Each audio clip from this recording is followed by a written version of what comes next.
Hi, I'm Savedra. This is going to be segment 2. In segment 1, I covered glasses and choosing your glasses. And now we're going to go into choosing your wine.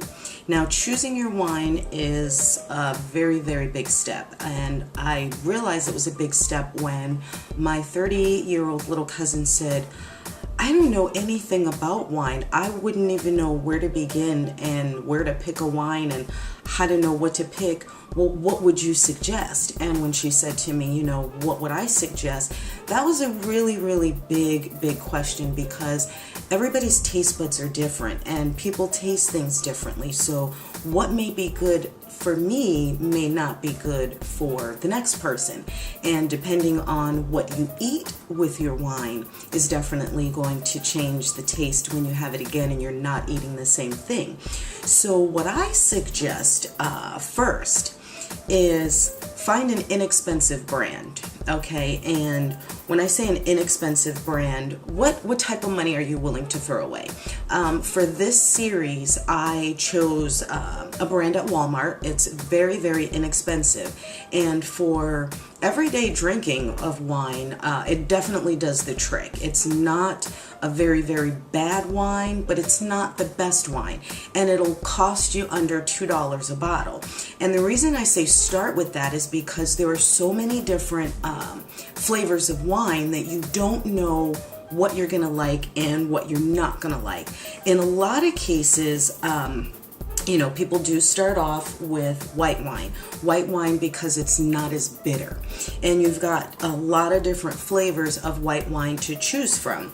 Like the most popular with a lot of women these days, because it's very, very sweet, is Moscato.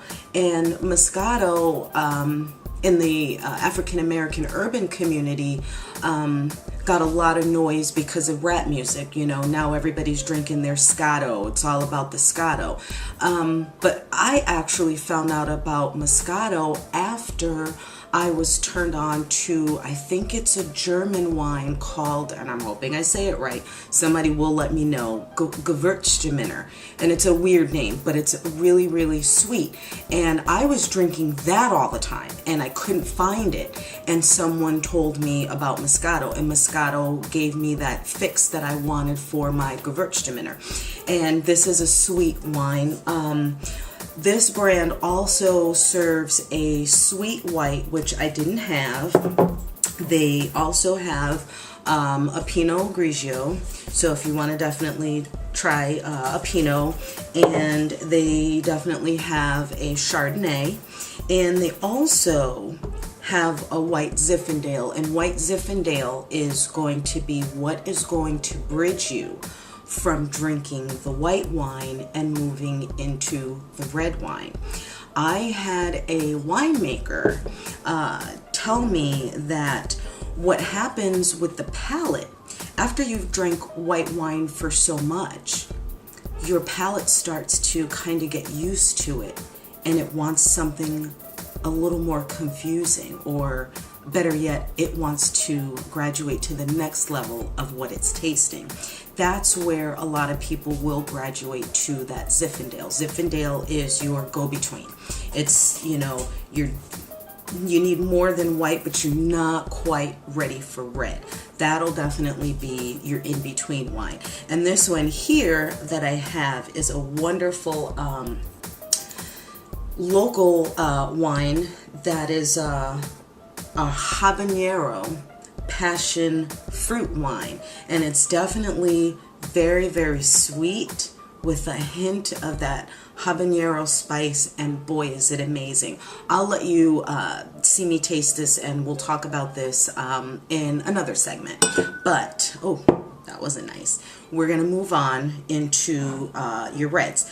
And this brand here that I got from Walmart, they have a sweet red. So I recommend the sweet red when you're not quite ready for the complex, bold flavors that you're gonna find in a red wine.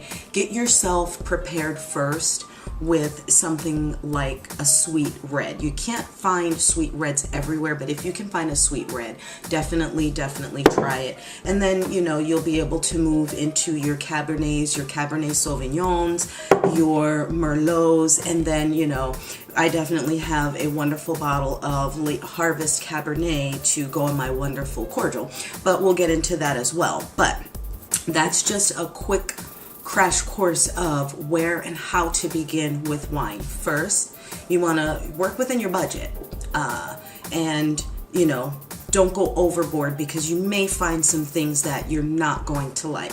Two, buy 2 bottles. You're going to buy 2 bottles for this purpose. One, if you taste it and you like it, you'll have another bottle on hand, and you want to save that bottle for a year and open it 1 year later from the day that you drank the first one, so that you can see how that flavor has definitely matured sitting in that bottle.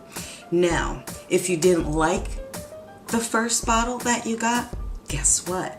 Now you've got a bottle to give away if you've been invited somewhere for dinner. You can bring that bottle of wine. A birthday, you can gift that bottle of wine. Have company over, you don't want to break out the good stuff that you really enjoy because you like savoring that for yourself, then you open that extra bottle of the wine that you didn't like, or the extra bottle that you did. If you want to share that with someone else and spread the word, you can definitely do so. So that's definitely a great way to start. Stay within your budget. You know, start with the reds. No, not start with the reds. That's bad, because I had a friend that started with reds, and the first thing she said was, that red wine was awful. It tasted like I licked the forest. And I was like, are you serious? You tasted everything? I've been trying to taste everything, and this girl tasted everything, and it turned her completely off from wine. So I say, start with whites, graduate into your Zinfandels, then work your way into your reds. And you'll be happy you did so, because you'll definitely learn a lot in the process of what you like, what you don't like. You'll find, you know, that you like sweets more than the bitter. You'll find that you may like wines that are more floral based. You may find that you like wines that are more fruitful. You may also find that you like wines where you can taste the oakiness, you can taste that honey, you can taste the earthiness in it, but that all depends on your taste buds and what you're ready for. So don't just jump into wine because that's the thing of choice, and, you know, you're at a party and, you know, say you don't drink dark liquors, you only drink the clear liquors, and they don't have that, but they do have wine. So you're just diving into wine and you're just chugging back glass after glass or cup after cup. That's not really giving wine the chance to do what it was supposed to do. Wine is definitely, it's social nowadays, but it's very personable. It's a personal experience where you're savoring and you're smelling and you're tasting and you're thinking about what you're tasting and you're breathing in what you're tasting, and it's almost like an orgasm in your mouth. So when you're drinking wine, you want to think sophistication, not fit in at the party. You want to drink wine and think about what it is that's rolling around on your palate and going down the back of your throat, and just savoring that and in your mind and in your body, because wine is meant to definitely become one with you, and you become one with that wine. And I thank you for coming back. I look forward to sharing a little bit more with you on the next episode. Once again, I thank you so much for joining me. I'm Saavedra, and this is Wine and Reason.